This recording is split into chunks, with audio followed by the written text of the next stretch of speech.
ได้ลูกสาวเลี้ยงใหญ่ไว้ไว้สุขใจพอเป็นเลย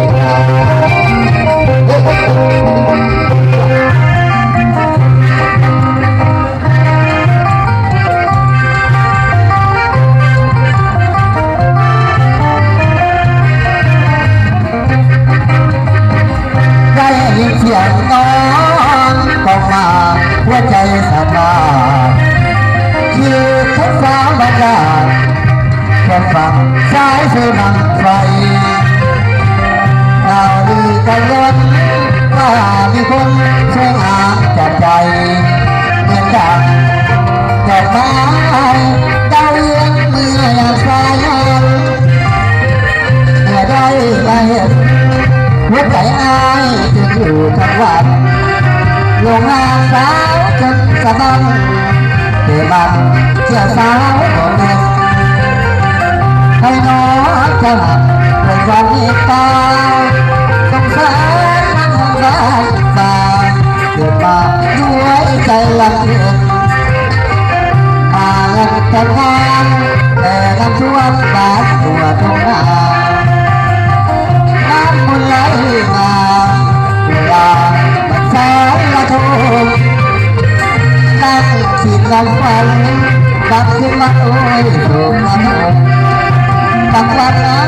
ก็นอนจมละทุกนอนบอกมาดีน้ำท่วมบ้านตาปีนี้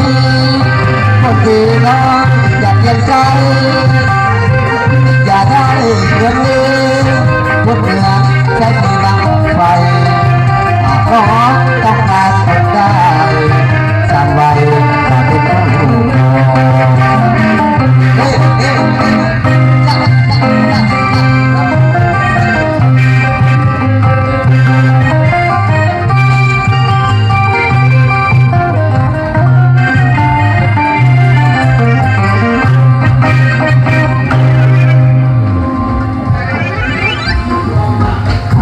อยากพักผ่อนในรู้บันเกือบเมื่อยไปไม่มอยเนาะไปนักไปเบาไปเบาก่อนพี่น้องเฮาจะน่าจังไม่ยาวกันไหมกันบดีป้ากัน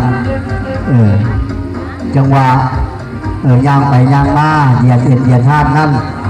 นั่งเดินนั่งส้มแล้วตอนนี้ก็จะเดินเรื่องเดินนิทานไปจนหน้าที่สุดท้ายพี่น้องเฮาเพราะแม่พี่น้องได้เป็นได้ส้มตั้งแต่ต้นจนปลายแล้วก็ถึงเป็นยังไงก็ตามเนาะขาดตัวพวกพ้องมองใดบกคักบนเนบอนใดก็ขอกราบพระธาตุไทยน้ำพีน้ำนองน้ำผู้รักผู้ใหญ่น้ำนักปราชญ์อาจารย์ผู้เหยียบดินเอ็นฝ่าก่อนเนาะจังว่าเนี่ยใดก็ตามเด้อมณีผู้ขานั่งบนเงาบักตีขอพักผ่อนจาก10 นาทีพี่น้องเฮา